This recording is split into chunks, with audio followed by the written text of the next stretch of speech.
Vaheguru, Vaheguru, Vaheguru, Vaheguru, Vaheguru, Vaheguru, Vaheguru, Vaheguru, Vaheguru. Okay, so as the British come in then, so does what you expect Christianity, okay? And the British make a number of other changes as well. So what happens is, firstly, there's kind of like a two-thing going on, two-prong kind of growth, which is kind of overall against Sikh interest, yeah? A new organization is being formed by that time, the Arya Samaj, yeah? They're kind of like a Hindu fundamentalist concept, right? And what they're saying is like the master race is the Hindus, and you guys, you Sikhs, have kind of gone away from where you should be back to. Yeah, you don't need to go down this whole become all Khalsa and Sikhs. You can come back to the fold of Hinduism. Yeah, the main kind of argument they use is that the Sikhism was formed to get rid of the Mughals. Mughals are gone now, so there's no longer need for you to be a Sikh. Okay. Obviously, the Singhs don't think that way. They think more Khalsa Raj way, but this was the policy they were saying. Also, Christian missionaries, okay, they come in, and they're quite keen to convert Sikhs. Sorry, so mention about the Arya Samaj. One of the things they end up doing is they work with the Mahants that are running the Gurdwaras, okay, and they kind of persuade them and however it works. But now you've got idols back into Harmandir Sahib, okay. So when you go to Harmandir Sahib, as you walk on the Parkarma at that time, obviously it's golden by now because of Ranjit Singh, but you would then see like statues of Guru Nanak Dev Ji and people putting hearts around them and bowing down to them and all kind of what you might call Murti Puja, yeah, happening inside the Gurdwara itself, okay. So, and the armed person, okay, remember a generation is only 20 years, yeah. So the armed person who sees this in 20 years will think this is all Sikh is. In many ways, you might say, like for us lot, you know, when somebody says something a little bit, like I said earlier, that the Khalsa should only give rule or political power to the Khalsa, yeah? Or I might say the Sikhs see their religion as the best religion, yeah? For some people, they might find that a bit jarring, because what we've been told for many, many years is to repeat the saying, we see all religions as equal, yeah? We see all religions as equal, we don't think we're better than anybody else. That doesn't make any sense from the Sikh point of view, really, logically, because if we didn't think Sikhi was better, why would we follow it? So when Guru Gobind Singh is saying, Tumko tumhara khoob, humko hamara khoob, that means to us, ours is beautiful. And for us, we do think our religion is the best way, but we don't then go and stuff it and cuss other people's religion and say, you shouldn't be your religion, yeah? It's like, it's a hard path to walk, and yet we walk it anyway, yeah? So we're, in the same way, Sikhi is now being diluted, but you can imagine that in 20 years, that dilution becomes generally accepted. It's very hard to then bring people back to what it was, yeah? So this dilution is happening at this time, yeah? Idols are coming in, the Mahants are hereditary people that have taken over the Gurdwara. A lot of them are Udasis and stuff.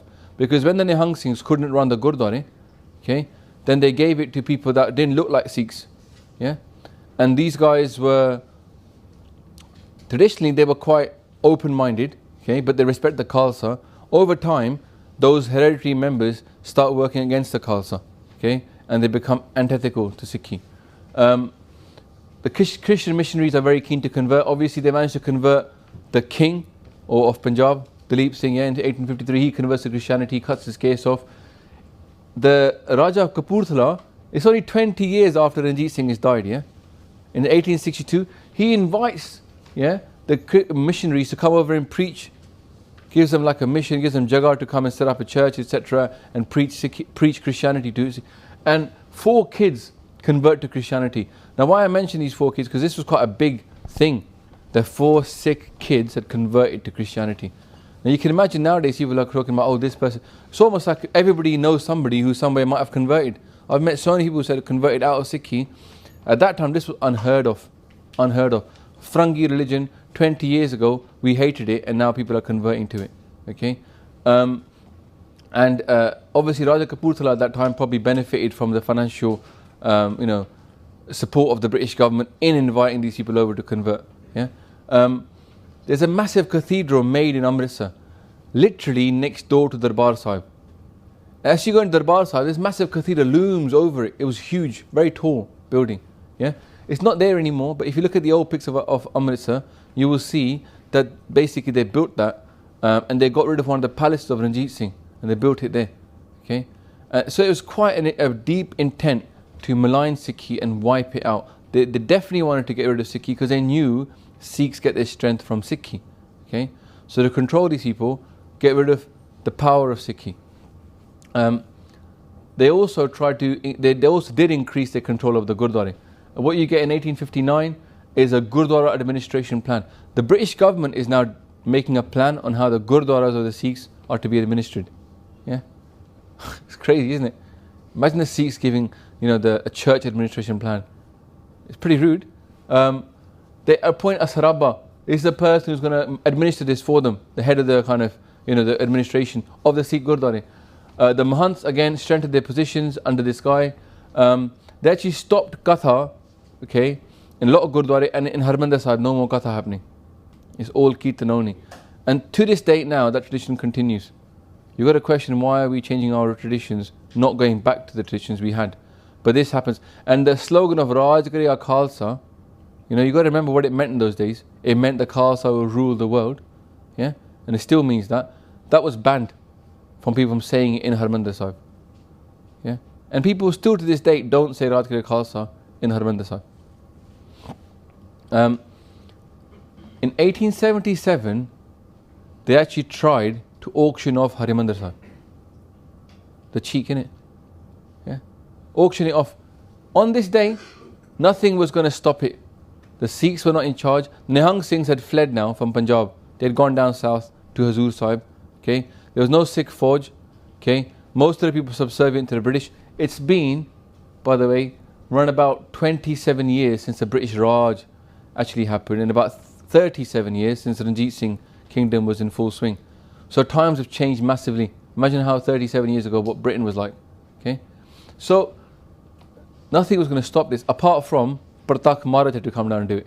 So this is a recorded incident in Harmandir Sahib. This story I'm telling you now, there's a plaque about it in Harmandir Sahib that records this. On the day of the sale of the auction, okay, the Sikhs are sitting there, obviously in tears. The Harmandir Sahib is going to be sold off. Yeah, and on this day, a big ball of light comes down, yeah, from the sky, like a lightning ball. Yeah, comes down, goes around Harmandir Sahib, goes inside the Harmandir Sahib, comes back outside, right outside Akali Takht, where this auction is going to take place, and then disappears. The British are so freaked out by this, okay, they abandon the sale. Okay, so Pratak Maharaj came down to save Harmandir Sahib. Yeah, to show their colour that you can't mess with the Hari Mandir, right?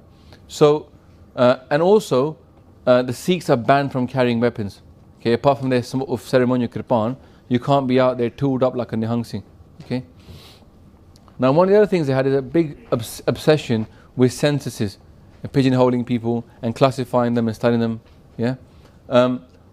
This was kind of part of divide and rule. If you really want to understand people, you want to rule them, then understand them.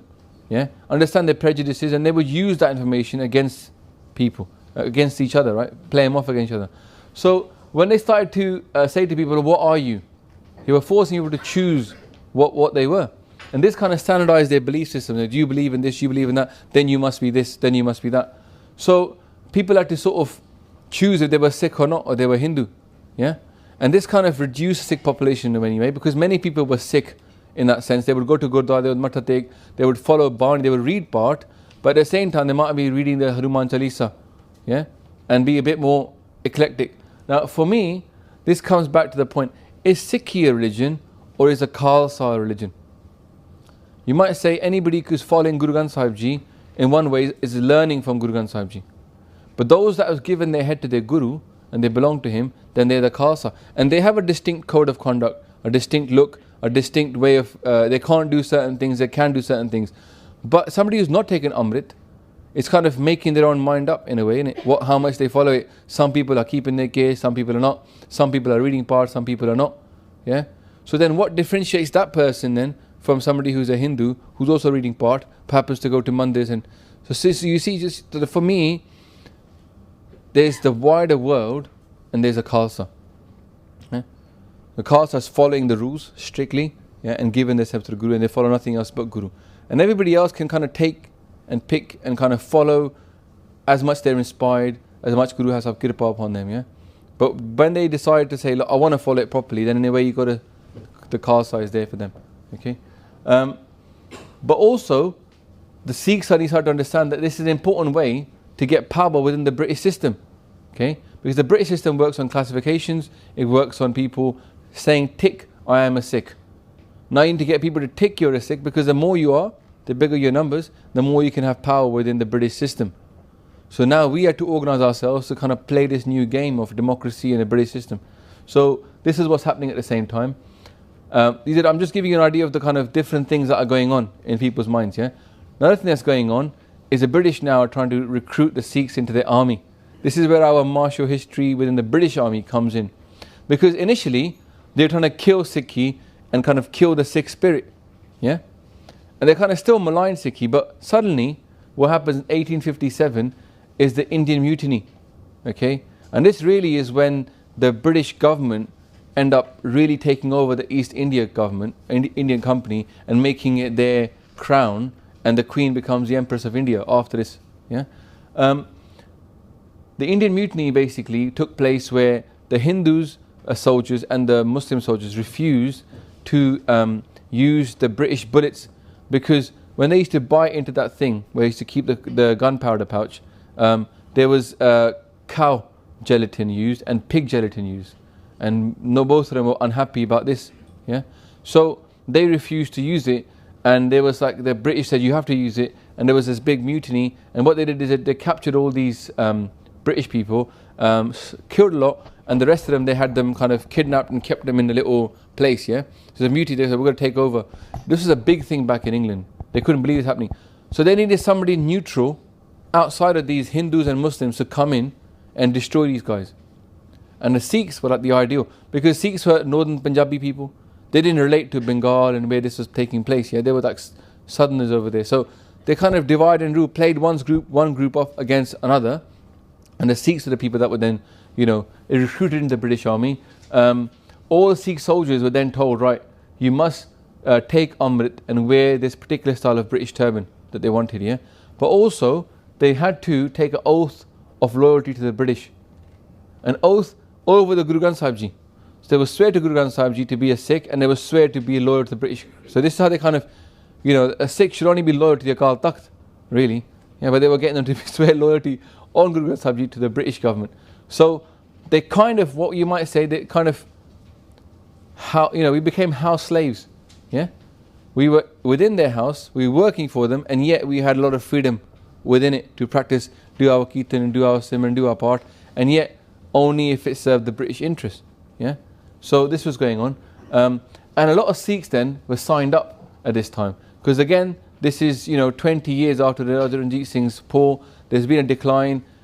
Sikhs like to be part of the army. This is seen as a very prestigious kind of job, adventure. They were like, yeah, let's go for it. So what's going on is that the common Sikhs did sign up, and then the British army actually found these guys to be very good. And the next thing you see is a lot of Sikh regiments being formed, and the Sikhs kind of becoming part of the British army, yeah, as British army Sikhs. What also happens though is that, as I said to you earlier, there's this preaching going on, a decline in the Hinduism kind of coming into Sikh positions, the Mahants, is that there's this thing called the Singh Sabha movement. And effectively the Singh Sabha movement was a reaction against this dilution, okay, and general decline of knowledge. And the worry was, will Sikhi survive? And many people at that time were writing articles and saying things like, in 100 years' time, this is the British person writing this, I'll put the quote up when I put the video up. In 100 years' time, people will come around at this area and they say, oh, our ancestors were once Sikhs. Because you put up statues of people with turbans and beards, and I wonder who these people were. Oh, these were our ancestors. Because now we'll all be totally Christian. This is what they were hoping for, yeah? So the Sikhs at that time were very concerned. We need to do something. In many ways, we feel that now the same panti dard in it, kuch hona chahta hai. This is what's happening at that time. Around about 1872, there's this kind of Singh Sabha movement starting up, and then in 1873 there's a big meeting in Amritsar, and the Singh Sabha of Amritsar is founded. Okay, and I'm going to talk about what their aims were, But at that time, many Gurdwara, Gyani, even the Udasis, the ones that respected Sikhi, also Nirmale, all these people get together, yeah, say we need to do something. And Sardar Thakur Singh, Sandhawalia is made the chairman. Gyani Gyan Singh, one of the kind of biggest writers of the Singh Sabha movement, he becomes the secretary. Okay, so this is a Prachar movement, revivalist Prachar movement. Okay, when Gyani Gyan Singh, the things you've heard that he's written are these: Sab Sikhan ko hukam hai, Guru maniyo granth hai, Agya pe akal ki tabe chalayo panth. This is written by Gyani Gyan Singh. He's paraphrasing Guru Gobind Singh Ji. Guru Gobind Singh Maharaj says something very similar, which we talked about it when we were talking about the Khalsa, but he found this to be more palatable to the Punjabi people, yeah. So he made it, and he made it in Punjabi, very simple Punjabi, and then also he wrote a very famous book called Twarikh Guru Khalsa. Obviously not so famous nowadays amongst the Sikh community, but in India at that time it was massive, yeah. And it's poetry. The whole of it is in poetry. The Sikhs used to be big poets, yeah. They wrote our history in poetry. What's Singh Sabha movement's objectives? Very important to understand, because they actually were they weren't like some angry bande, they were like educated bande. They wanted to do things properly. They had proper objectives, what we want to achieve, how we're going to go about achieving this. And this is the objectives: to propagate the true Sikh religion and restore Sikhism to its pristine glory. In 1873, they are worried about Sikhi going back to its pristine glory. Kirtan was still massive at that time, yeah. Shastra Vidya was still around, yeah. The Itihas was just fresh in life, and yet Sikhi's already gone down. Where are we now? Yeah, a full 150 years really, from that time, 130, 40 years since. Am I right? Or 200? How many years is it? 1973. Yeah, 130, 40 years since that time. How far have we gone? Yeah, since then, in our understanding of Bani, and our understanding of our Itihas, yeah, what Guru Sahib's story, what do we know about our Gurus? Because Sikhi is just two things, yeah. What did Guru Sahib do? What did they say? So now, how much of that are we close to compared to these guys back then? And they're worried about the decline, trying to go back. So you can see, like, if it's worrying for them, we should be really worried, yeah. To edit and publish and circulate historical religious books. They published a lot. They were like printing press. Like you might say, like, they were just, if today's medium is YouTube and the internet, they were just making videos day in, day out, just getting them out there to people, yeah. Propagate current knowledge using Punjabi as a medium. Why? Because the British were using Urdu, okay. Hindi was in the resurgence, and Punjabi was not seen as an important language. And they were going to kill Punjabi, because if you kill Punjabi, you kill Sikhi as well, yeah. And they were, because people won't read Gurmukhi, right? So this was part of their plan. They wanted to bring things into Punjabi. So they started translating books into Punjabi, English books into Punjabi, Hindi books into Punjabi, so that Punjabi people can learn things in Punjabi and keep that language alive. Okay, very much one of their main things. They were very much into tracts and printing. They print of so many things, yeah, and newspapers and stuff. Reform and bring back into Sikh fold the apostates. Apostate means somebody who's left Sikhi. Patit kehlo, yeah. Patit is a word that's used, yeah. And then finally, to interest high-placed Englishmen in and ensure they associate with the education program of the Sabha. It was the Singh Sabha's policy to avoid criticism of other religions and discussion of political matters. So what were they? A Prachar movement that didn't get into controversy, didn't annoy the British, so they got stopped, and didn't get into politics about the British Raj.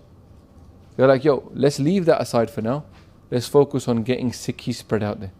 Yeah? And so really they were like playing the political game. If we go on. Now in 1879, so 73 then, was it formed? The Singh Sabha of Lahore is formed as well. So now another big part, because Amritsar and Lahore are the main two cities, yeah? No, they're not that far away. But what happens is the Lahori Singh Sabha is a little bit more, they're a little younger, less established people. They're a bit more like fire in their belly, yeah? They, some of the people like Diwan Bhutta Singh is the president of that. You've got people like, well, a lot of us might know, but Professor Gurmukh Singh was one of the main people to remember. He's one of the main leaders of the Singh Sabha movement. They had working committees. They were not like as old. The people in Amritsar were kind of old dynasties. Yeah, you had a famous, I forgot his name, but he's from the Bedi family, and he was like a, like a very famous person throughout Sikh history, and he was one of the main leaders of the Amritsari Singh Sabha, and this is Lahore Singh Sabha. So there was two parts. Gurmukh Singh, one of the main personalities, Professor Jahavar Singh, Bhai Veer Singh. Now Bhai Veer Singh is important because he's part of the Singh Sabha movement, but he writes so much, they call him the sixth river of Punjab.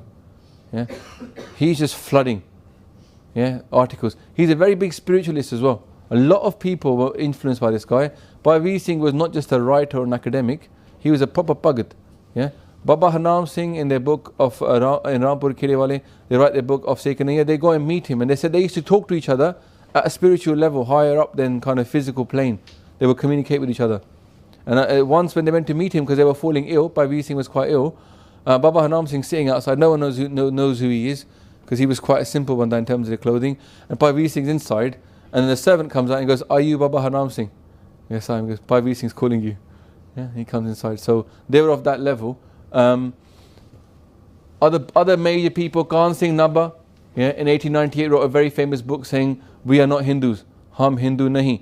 But it was a response to a book that said, "Hum Hindu hain." Yeah. So there's like a tract war going on against the Arya Samaj. Okay. Very famous person was Gyani Dit Singh. Gyani Dit Singh was like, he could debate anybody. Yeah, this guy, he debated a lot of famous Hindu kind of pundits and stuff. He beat them many times. He'd go to places and debate people. He was like a, and he was from Lahore. He's a low caste banda. I went to the Pind that he was from.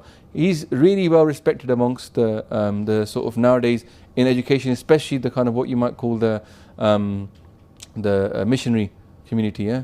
Now, because he's low caste based, bear this in mind. Yeah, caste is still a big thing at that time. Sikhs haven't got rid of this.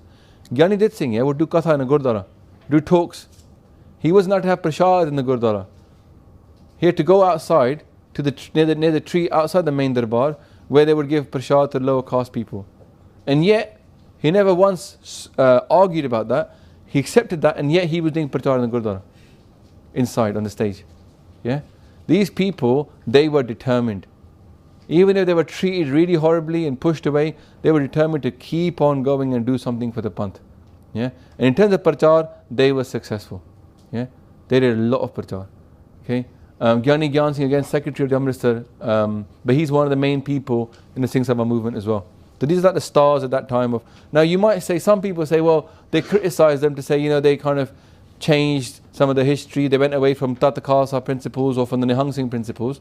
But the Nihang Singhs weren't really in Punjab at that time. Yeah, they were down in Hazur Sahib and places like that. And also these guys had to play the political game because they had to carry on doing what they were doing. Otherwise, what would happen? They'd get shut down if they started talking about the real Raj Khalsa, the revolution. So they were playing a political game, and they do get criticized. But I think overall we have to rate them for what they did. At that time, it must have been hard, thinking that Sikhi is going to die out for them to do all of this work. Yeah. What happens in 1902 is that these two Singh Sabha groups are brought together into the chief Khalsa Diwan. There's new leadership. A lot of the old people die out. Okay, and some of the successes they had. So the Singh Sabha movement becomes into the Khalsa Diwan. Yeah, the successes they had is in 1905, idols are removed from Harimandir Sahib. Okay.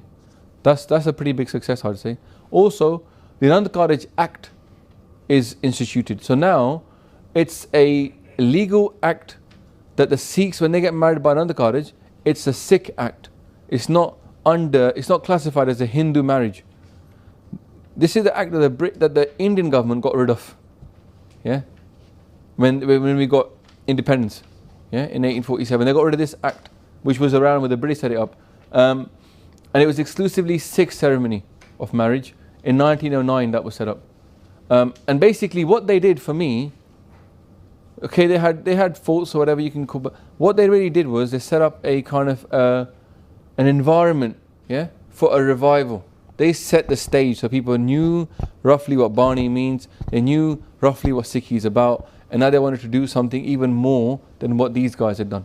Okay. Now, the problems with the Singh Sabha movement, one was that they they sought the favour of the British government.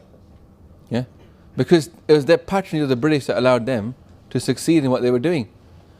So the British wanted to have Sikhs join the First and Second World War, the Second World War later, First World War, into the army, and so they were big supporters of recruitment. They were like, yo, join, it's good for us, the British people will like us more. Because, so they basically, it's like whatever the British wanted, if it was like roughly would get us more, they were like, let's do it, because otherwise, we can't do our prachar. They were seen by many people as being quite weak, especially those people that were involved in what comes up after 1905, 1909, the Indian independence movement is increasing. Yeah, you got the Gurdwara movement starting from Sikhs abroad. There's the localized, Indian independence movement, and these guys say, "Oh, you guys, you're not interested. You're just lucky the colonial government. You're just interested in working with them. We need to have a war against these people, kick them out." Yeah, so the young sort of firebrands aren't really keen on these people.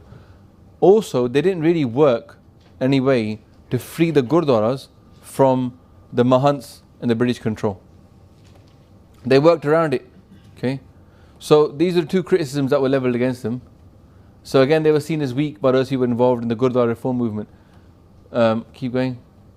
So what happens? So now that you've got the turn of the century going on, it's 1909. What you've got is a big thing of the Khasa Diwan and the Singh Sabha movement, but then you've also got two other movements going on. Indian independence, Sikhs are quite involved in that, and you've got the Gurdwara reform movement.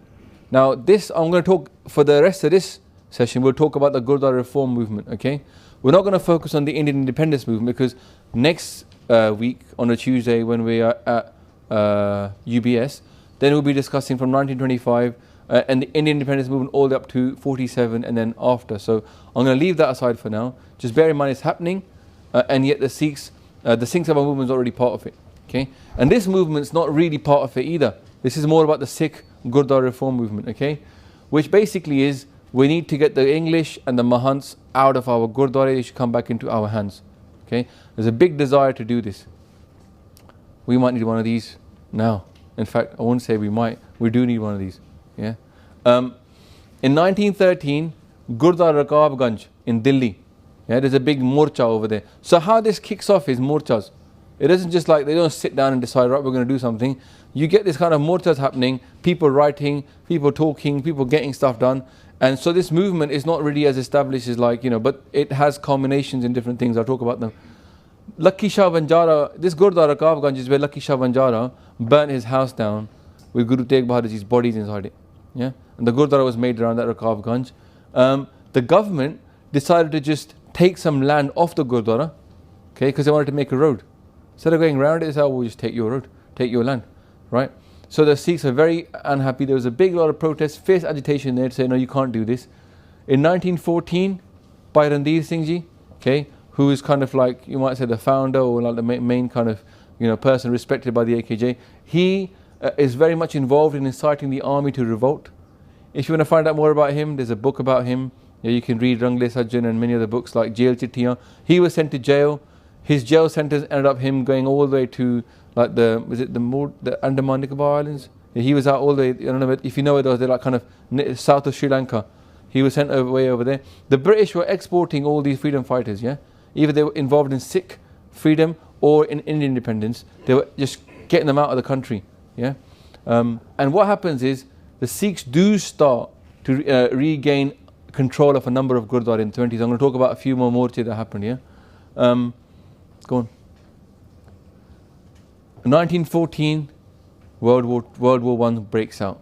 A lot of Sikhs joined the World War, yeah? Joined the British Army. It's a very large volunteer army. And these guys, the Singh Sabha, were obviously plugging that, yeah? But at the same time, what you get is that people are leaving India and going to America and Canada. And when they're over there, they see the freedoms of those countries and they start to realize how badly they are done by the British, right? And they organize themselves abroad, and then they say, right, we need to go back and do something back home and change something. And so what you do is you then get people from abroad, revolutionaries coming to India to change India and free India, okay? There was a Babbar Akali movement, we're going to talk about that next time. And effectively, there were revolutionaries, and Punjab because of this independence movement going on, became like a police state. Okay, and what you then get is all the Jallianwala Bagh, General Dyer. That happens at this time. Also, the All India Sikh League is set up. So you know the All India Muslim League, headed by Jinnah, that was headed up. We also had an All India Sikh League, yeah, and these are people that were agitating against the British government and trying to lobby for Sikh rights. You got to remember something: when the British came to India in some 50s and took it over, they always told themselves that we're a nice bunch of people. What we're really doing is civilizing this country. We're bringing them democracy. We're bringing them, teachings. So we're actually helping this. And so the British public has actually kind of bought this, because slavery was banned, yeah, and they did feel that they were having an impact upon India. So what the narrative of the Indian independence movement was this: we don't need you. We can rule ourselves. Thank you very much. Yeah. And so all these leagues and all these politicians, they were trying to show the British that actually you are not a just leadership, and secondly, we don't need you to rule us. Okay. So these were what they were doing. In April 1919, basically, General Dyer, yeah, he's running Punjab. The Gurdwaras are coming in. There's a lot of revolution going on. Punjab is a police state. There's a street, you might have seen it in the movie Shaheed Udham Singh, where people are not allowed to walk straight, they have to crawl. There's all these things, and it's all designed to humiliate people and break their spirit. Yeah, this thing will come up again and again in our history. If you watch Sangat TV, we're talking about this. The point of this is that they wanted to break the spirit of the Sikhs. Okay, stop them becoming so revolutionary. Yeah, make them docile citizens to just follow what the government is saying. Okay, and the Sikhs weren't prepared to do that. And so in April 1919, General Dyer, he walks into the park, Jallianwala Bagh. Bagh means park. Okay, it's a park, Jallianwala, and there had been a ruling that people are allowed to gather in large numbers, because then there would be agitation. And the Sikhs did gather on that day to. It was a very peaceful movement. There was just people, and they were protesting about something to do with Sikhi. Yeah, so I don't know the exact context right now, but. But there was some kind of thing that they were talking about. Yeah, there was subtext, something political. But it was a peaceful protest. And what happens is Dyer walks into this park, which only really has one exit. Okay, strolls in. He has, like soldiers with guns and sort of a machine gun as well. And he decides to just fire into the crowd. Yeah, no warning given, no time left to disperse. No thing. Okay, you can. If anybody wants to stay, we'll get shot at. It was just started firing straight. And he killed 379 people, they say, and over 2,000 were wounded. Yeah, 1,000, 2,000. A lot of people, okay, were jumping into the wells to escape the bullets. Okay, there's a famous coup there, okay, where people are jumping in. If you watch the video, Shaheed Udham Singh, he talks about that. Right next door to Harmandir Sahib. As soon as you come out of Harmandir Sahib, you just walk forwards about 200 meters, it's on your right hand side. David Cameron went there as well. Okay, he expressed regret, not an outright apology, but regret for what General Dyer did. Now, check this out. When I talked to you about how badly our institution was sold out and how badly they were controlled, the Sarabba of Harmandir Sahib, Arur Singh, gives a Saropa to General Dyer for what he did. Yeah, for actually quelling and keeping peace in Punjab after this. Yeah. Shaheed Udham Singh is there as a child. He sees this happen around him. Okay, and he swears that he will get badla. He will get revenge on General Dyer. And you know the story. He travels across to here. Okay, and he's involved with working with the IRA and people like that. And finally, he walks into a courtroom where where he's General Dyer doing a public talk. He walks in with the Bible, and the Bible's cut around with the gun inside it. And in 13th of March 1940, he then stands up and he says to him, General Dyer, I think some along the lines of, this is for Amritsar, and then shoots him there and then. Okay, and he shoots some other people as well, but not all of them. They didn't die, but Dyer did there and then. And then he took his sorry?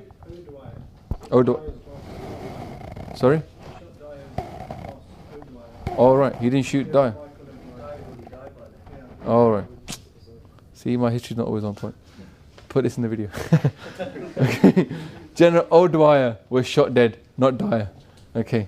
But the point is that he said he going to take badla on this, and here in London, by the way, this happened, yeah? And he was then hung, He was charged. He proudly admitted that he was responsible and he was doing this for what happened in Amritsar. Okay, he was hung, and his body was buried here. But then the Sikhs and the Indians, and after independence, I think they asked for his body to be expatriated back to India, and he got a hero's welcome. Okay, his body. Moving on.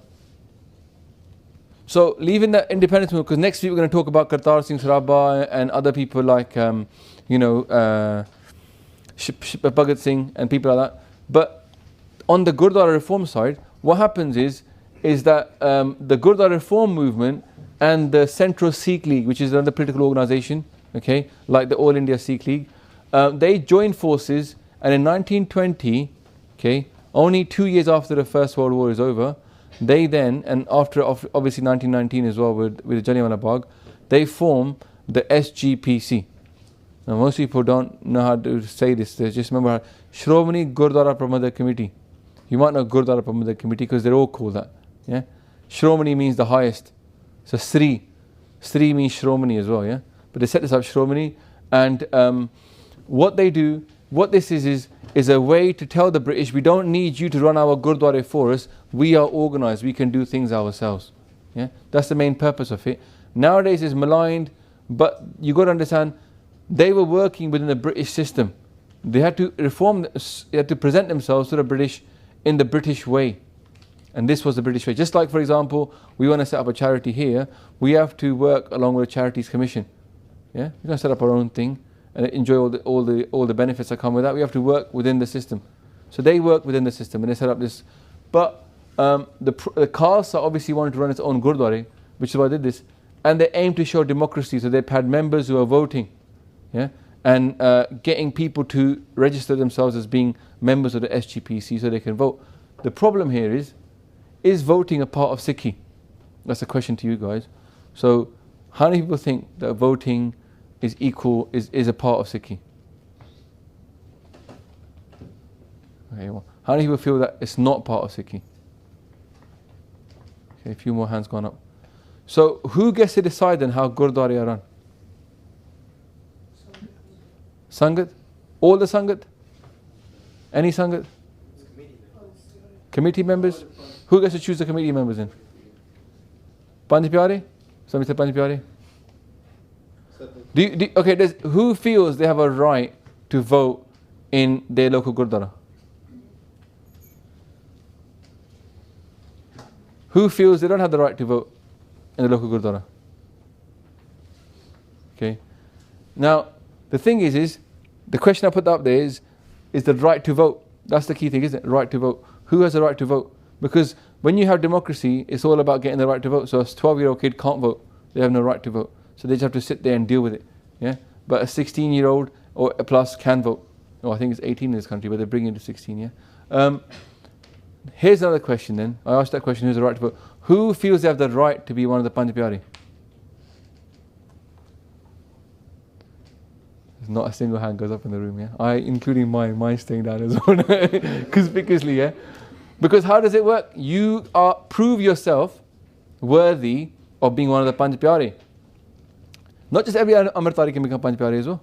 Yeah? They have to be of a certain caliber, certain amount of Rehat, certain amount of knowing their Banis off by heart. At least the Panj Bani have to be memorized to become one of the Panj Pyare. So it's daily discipline, right? They have to be well regarded by all the rest of the Sikhs.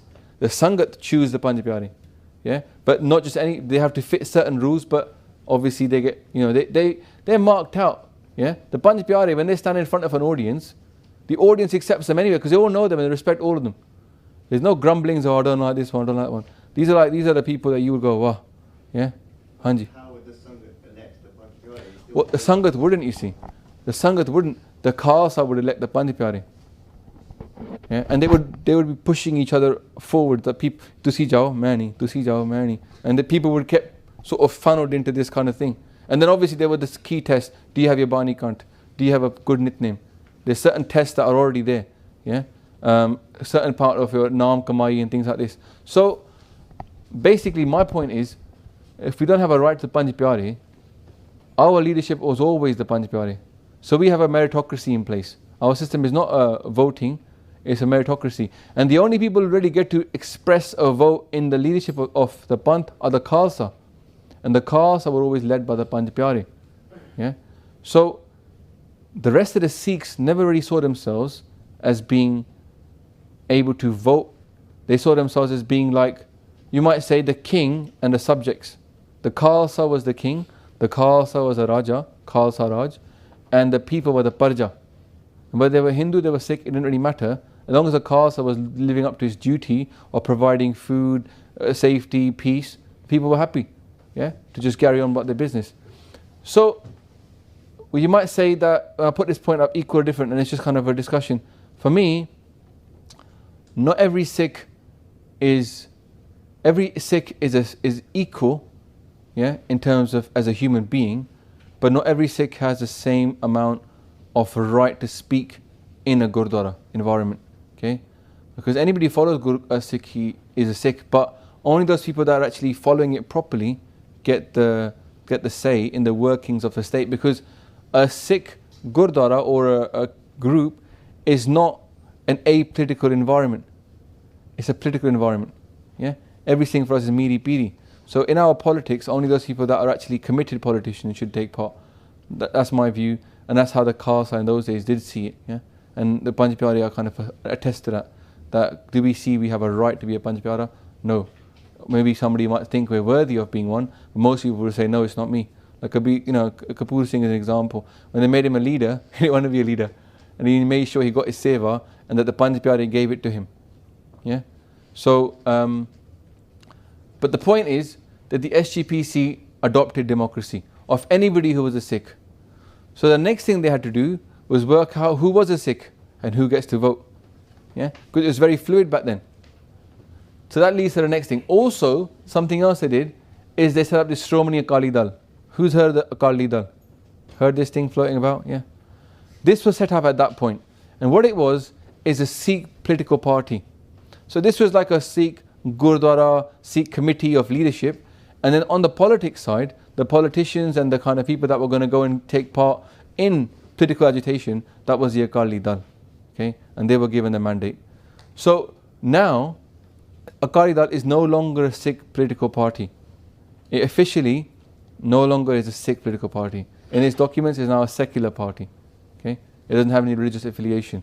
But they kept the name, which relates obviously to Akali. Dal means the army. Akali means the immortals, or from Guru Gobind Singh's time being the Akali. So this was the army of the immortals. Yeah. The Vajja, just a point from last week. Yeah. The Vajja and even Guru Granth Sahib Ji in Sarup in Padched was banned at that time by the Sikh organizations. What does Padched mean? It means that the words are all joined up before. So if you looked at Gurbani, it would just look how we talked about it in the Guru Granth Sahib Ji. All the words are joined up, there were no breaks. You got to the end of a line, then you had break, and then the next line was all just words with no breaks. So only people that could read it, had been trained, could read it. Aam Banda couldn't even read Guru Granth Sahib Ji, had they not had training. Yeah, that's kind of the point. The point was that people that understand it should be reading it to somebody else. Those that don't know what they're reading, then they shouldn't really be reading it to the public because they might make a mistake. Yeah. So it's all about meritocracy. It's all about skills-based respect. You know Bani, then you can read Bani. You know Kirtan, then you do Kirtan. You couldn't just pick up the Vajja and start hitting a key, pump the thing, and you hit a perfect note. Yeah, you can't hit a perfect note with our instruments, Tanti Saj. You have to spend a lot of time and even use the bow just to get the note perfect before you can train your voice to it. Now with the Vajja, that's it. 2 seconds, you're everybody's a musician. Yeah, it was always about proving yourself to be worthy of being in that stage. And Sikhi's always been about proof. It's not been about instant, yes, you're a Sikh, you can do whatever you like. Yeah. In 1921 then, 1 year after the SGPC set up, there's a big showdown. Nankana Sahib. Saka Nankana Sahib, yeah. Big katha by Baba Ranjit Singh on this, yeah. Many people have written books about this. Basically, Mahant Narayan Das, he was the head of it. Yeah, he owned, effectively, Nankana Sahib. Nankana Sahib is where Guru Nanak Dev Ji Maharaj was born. Okay? Am I right about that? You should check in. See? I don't know. Now, he had a reputation for immorality. Okay? People accuse him of rape, accuse him of lewdness, dancing girls, alcohol, drugs, you name it. He was just living it up, and the money was flowing in. Yeah, because Nankana Sahib, innit? People want to go see Guru Maharaj was born. So he was given that position by the British, and he was tolerated. The Sikhs were fed up with this guy; they wanted to get rid of him. Okay, basically they tried to negotiate with the Sikhs that came up there to have this to kind of get rid of him. And in the end, he decided. But later, then he just hired a bunch of thugs. So when the Sikhs came to negotiate with him, they just shot them, yeah, and they killed them. And on February in 1921, killed about 130 to 150 Sikhs, yeah, and by shooting, burning them. This was not a nice guy, yeah. And all these guys wanted was to bring Sikhi back into that Gurdwara. So the next day, massive agitation. 2,200 Akalis turned up. Kartar Singh Jabbar turned up. This was all part of British India, by the way. Nankana Sahib is in Pakistan now. At that time, it was all part of British India, yeah. So this agitation was massive. The British got a bit scared by this. They're like, "Yo, let's not let this flare up," yeah. And they gave the keys to SGPC. So the SGPC started now to manage Gurdwara and win little battles. And they had more and more battles. We'll go into this, yeah. So the next one, 1922, Darbar Sahib Amritsar, by the way, at that time was run by the British. The keys in the hand of the SGPC, and we run it. Khadak Singh is the president of SGPC. He's given the keys. Just a few notes. There was, interesting things were going on at that time. For example, in 1937, okay, there was actually a Chatka conference. If you know what that means, yeah. But the Sikhs have been told by the Muslims that you can't Chatka goats. You have to have them halal. Only we're allowed to do them. Our butchers' livelihood is being threatened by you Sikhs. So the Sikhs decided to, express their sovereignty from this rule and have a big conference.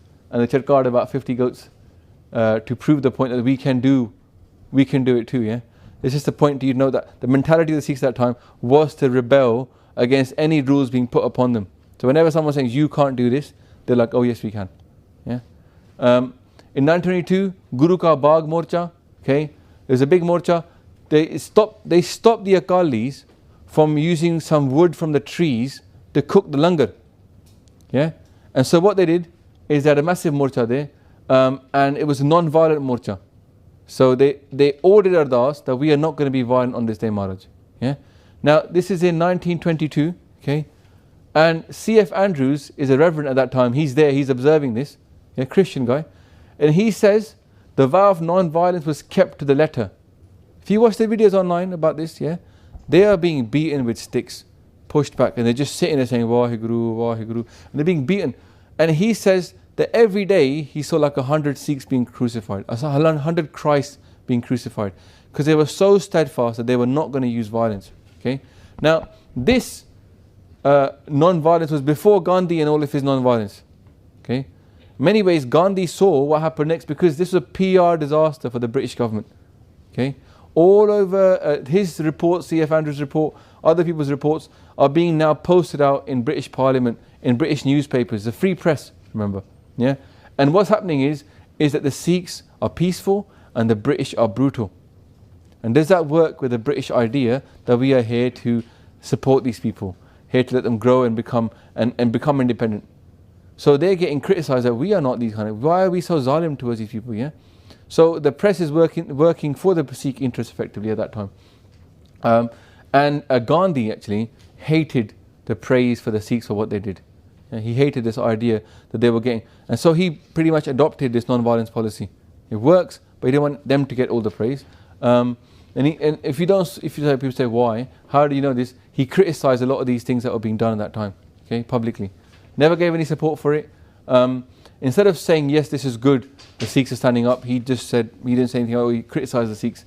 And then November 1922, 3 months after this morcha, the keys then get given to SGPC. So SGPC now is winning battles. Okay, is winning morcha peacefully. No gunshots are being fired. They're using non-violence against the British. Okay, keep on going. Then 1923, Jaito Morcha. Okay, what happens here? The Maharaja of Nabha, who is pro the Khalsa, pro the Singh Sabha movement, He's ousted by the Maharaja Patiala, who's pro the British government. Okay, and the Akalis were very annoyed by this. They set up an Akhand Path, and the British basically government interrupted the Akhand Path, which is like really rude, isn't it? Yeah, and arrested them. And people were very annoyed about this. So there's a morcha every day. 25 people were asserting their right to free worship, yeah, and getting arrested, doing Akhand Path, and that. And because of this one, the SGPC and Akali Dal actually get voted to be illegal organisations. Yeah, 50 members are arrested, but they don't give up. 924, another morcha, Gurdwara Pai Pheruji. Again, in Lahore at this time, 25 jathas every day are going up to court arrest. So basically what they do is, this is the system at that time, yeah? They would go in court arrest, you put them in jail. Next day another bunch of people court arrest, you put them in jail. Soon, jails are full, no more place to put them. So they're making tent cities to put these people. Every day more people, so there's officers now required to go over there, officers required to go over here, and the British government can't cope with it, right? And then they have to do something. And the whole thing is say, do something. They don't want to deal with it. They're already overstretched in England, remember. The Second World War, First World War has been very costly. They're trying to cope with the empire. Empire is disintegrating, and this is just too much for them to cope with. So what they do is, in this time, 924, they actually kill 100 people as well, shaheed jathas, yeah, in this time. So people were becoming shaheed for this. This was not like a peaceful thing where no one's getting killed. People are dying from blows to the head. People are dying from bullet wounds, and yet they're carrying on doing this. And 1925, they said, right, forget this. Yeah? And they set up the Sikh Gurdwaras and Shrines Act. They give votes to the Sikhs, and the SGPC basically takes control of the Gurdwara. Yeah? And what the thing is the voting power was given to Sikhs who did not profess any other religion. So you had to be a Sikh and not also a Hindu, not also something else. Only a Sikh could vote. Now. Didn't Baba Anam Singh go to Jaito and actually fight the British? No, he was much later. Baba Hanam Singh, Rampur Khede Wale. There was another Baba Hanam Singh of Hoti Mardan Wale, I think, isn't it? Yeah, that's what I'm talking about. Yeah, he was around that time. Right. A lot of the Sant like Sant Antar Singh, they were around at this time. Yeah. So I mean, we've got to rush through things. But in terms of, you can read about all of this. But what I'm trying to give you is a mood of what was going on. Yeah, there's morche going on. People trying to free the Gurdwara. There's also independence going on. There's also this Prachar movement going on. Okay, there's also kind of like a third movement separate from the Prachar movement of the Singh Sabha movement is a Sant movement. Yeah, Sant Baba Atar Singh, Baba Anand Singh. These people are coming up as well, and they again spreading Sikhi using the Sant ways. Yeah, of Tarne and Prachar and traveling around. Yeah. So there's many things going on, but there's a revival. It's quite an exciting period. You can imagine movement, things are like, we're getting our Gurdwara back, we're doing Prachars, people are coming back into Sikhi. So it's kind of like a revival movement going on, yeah? It's quite exciting. And at the same time though, there's a need then, and I'm going to talk about this, the Sikh Rehat Maryada, because this is basically a child of what happens with the SGPC. SGPC set up, okay? The Gurdwara is now in charge of the SGPC. They've been given charge of all the historical Gurdwaras in Punjab. Okay? But it's a voting organisation and only Sikhs are allowed to vote. But there's no quite straightforward definition of a Sikh. And what are the Sikh ceremonies? Now these Gurdwaras are in charge of one committee. They need to have a sort of, a system for how a Gurdwara should run. Something more standardised. And they realise that they need this because the British government works very much on standardisation and upon rules. So you need kind of like a code book. So if one Gurdwara is doing something wrong, how do you know they're doing something wrong? You need to have a standardized code book. If you read the Sikh Rehat Maryada, bring it with me. If you read that document, it's 32 pages long, 34 pages long, or 32. 8 of the pages are all about who was involved in it. Okay?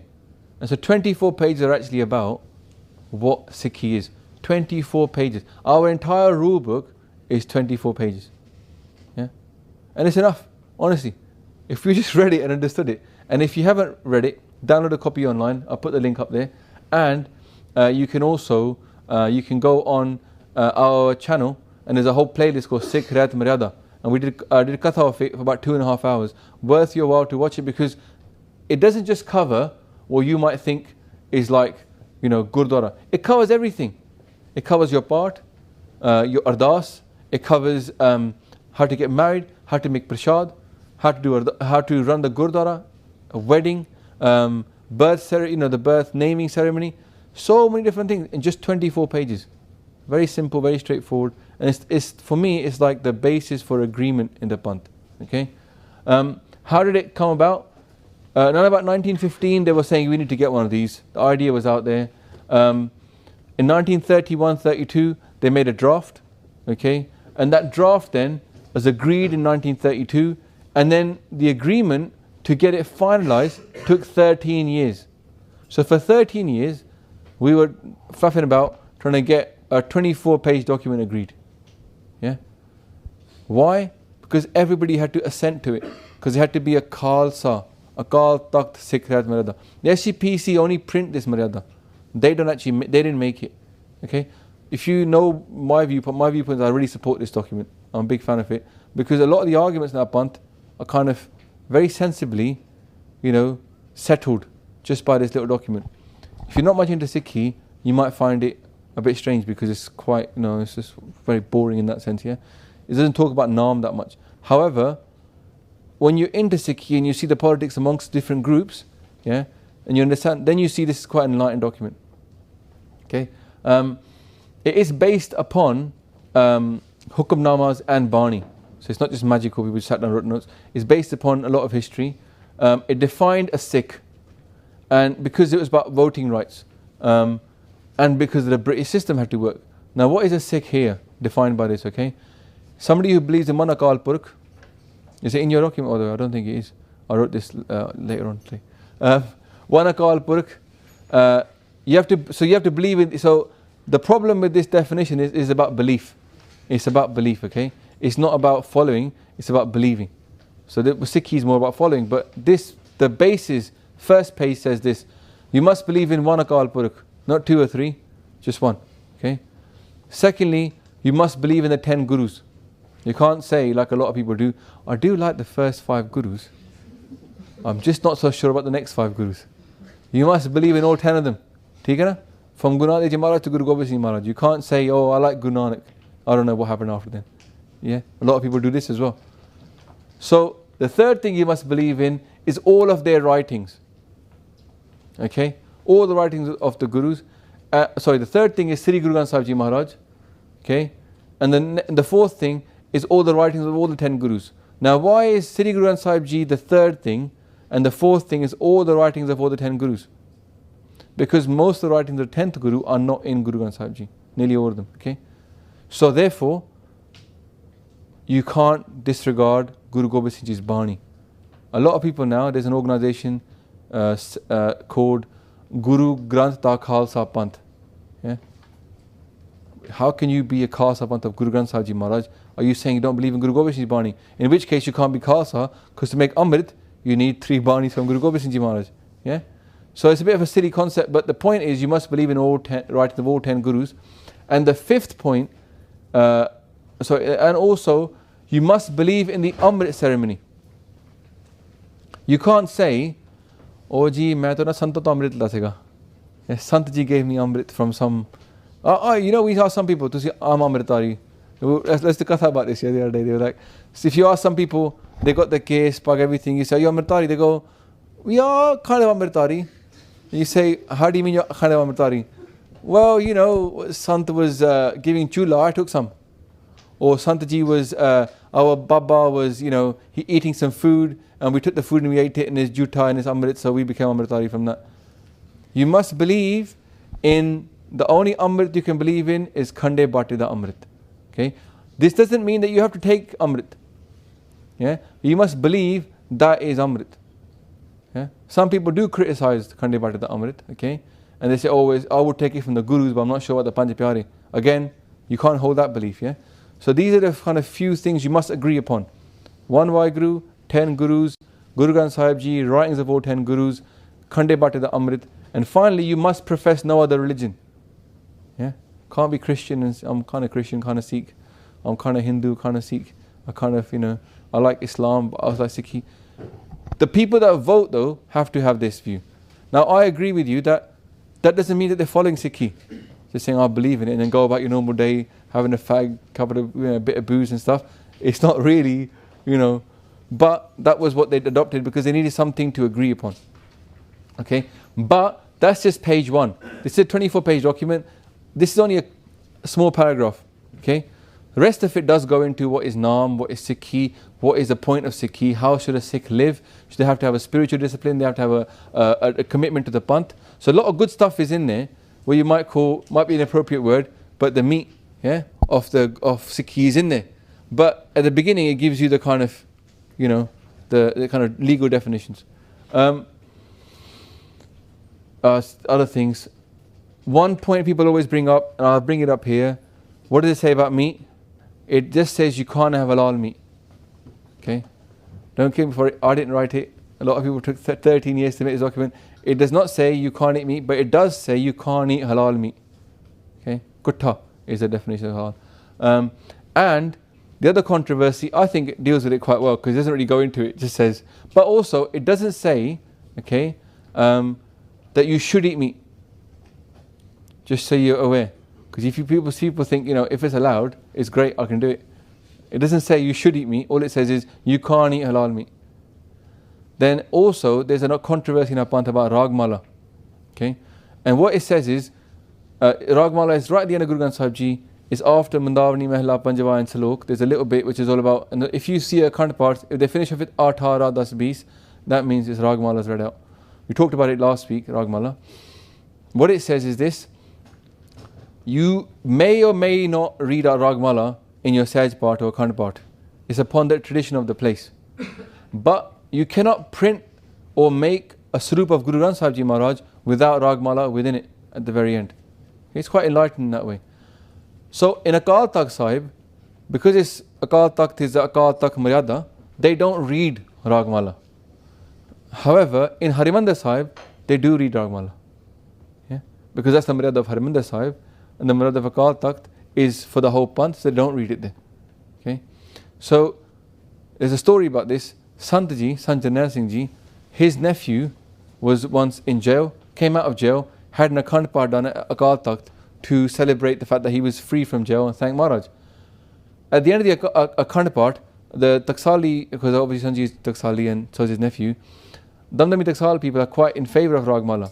So at the end of the Akhand Path, the Ragi is going to stop at, as per Maryada, at Slok, at the Slok, yeah?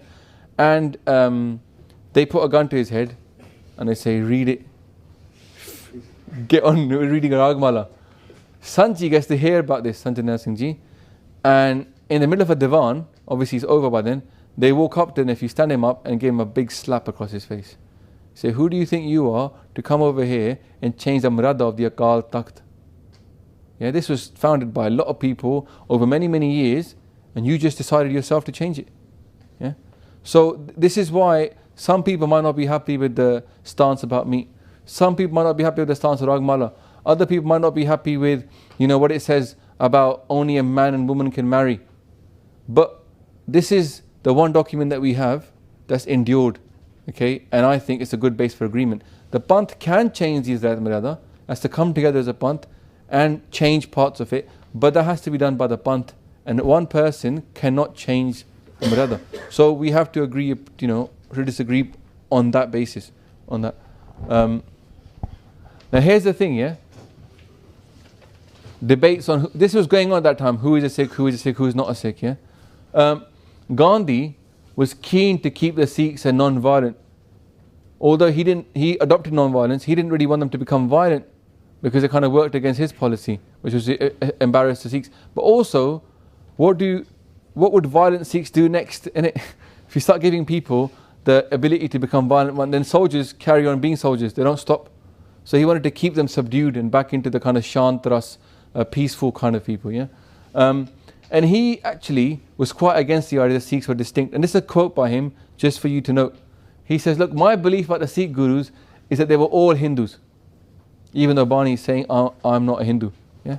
I do not regard Sikhism as a religion distinct from Hinduism. I regard it as part of Hinduism and the Reformation of Hinduism and the Reformation of it in the same sense that Vaishnavism is. So Vaishnavism is a movement within Hinduism that's kind of takes out a lot of the Pakhand in Hinduism. They go, well, it's not another reform movement. Okay? And And he actually called Guru Gobind Singh, in this is 1925, in April of that same year, he had called Guru Gobind Singh Ji a misguided patriot. Yeah? Done in India of Guru Gobind Singh Maharaj. So, the question really here for me is, this is something you guys think about, is because recently some students from Birmingham texted me and said, look, we've been invited to a talk by the Hindu Society, and it's called The Different Branches of Hinduism. And they've asked the Hindus, the Jains and the Buddhists to turn up, and the Sikhs to turn up. And that's what the Indian Constitution says, are Hindus. So when it says the term Hindu, in Article 25 it says, the term Hindu here is seen to include all Jains, all Buddhists and all Sikhs. And this is what the Sikhs are annoyed about. Yeah? So the question here for you guys is to think about is, okay, we can kind of say what a Sikh is, but can anybody give me a definition of what is a Hindu? There is no definition. Is that a word that even occurs in the Hindu scriptures? The word Hindu? No. The word Hindu does not come up in any of the scriptures of India. Yeah? The Hindu is a word that was a cuss word. Yeah? Yeah? It was like spick if you're Hispanic. Yeah? Or if you're black, then instead of they call you a nigger. It was that kind of a cuss word. And who gave them that cuss word? The Mughals. Yeah, because it was south of India, it was just those people, those poor, suppressed people that we go every year and we loot and we pillage and we take our money back, take them back to Afghanistan. That was what it was. And now it's been adopted and become into a religion. Yeah. And I took a video down, I put it up, I took it down because you got quite offended by it. Some people did, not everybody. The point of it is that whenever we get brought into this debate about what is a Hindu, what is a Sikh, the question we should say is this: please define what your religion is. Yeah? If a Muslim says, oh, Guru Nanak Ji was Muslim, say, please define to me what is Islam. They will define Islam. Say, well then, in which case, we don't fit that bracket. Same way you can say, what is a Hindu? Yeah? And as soon as you define what Hinduism is, we can say, well, we don't fit that. We don't really read the Vedas. Okay? We read Guru Granth Sahib Ji. We don't really worship any idols. We worship the Shabad and our Gurus. And, we don't really just use Hindu terms for God, because Guru Gobind Singh Maharaj and all the Gurus are writing in Farsi and Persian, and the word Allah comes up in Vani as well. Yeah? So, we're distinct. And Guru Gobind Singh is very clear. They say, "E tisar mazhab khalsa upjo pardhana." Now, I use the word mazhab. Word mazhab exactly means religion. They say this is the third religion, the Khalsa, which has been created to be supreme. Pardhana, supreme. Yeah. So, for me, the way to understand Hinduism for us is like it's a culture, because there's no defined version of Hinduism. Yeah. They say, oh, it's Hindu dharma. You heard that word before, Hindu dharma? What the word dharma means is a duty to uphold. You have certain things to do and you have to uphold. The problem is that every Hindu, the Hinduism traditionally has 4 dharmas, not just one. If you're a Brahmin, your dharma is different. If you're a Kshatriya, your dharma is different.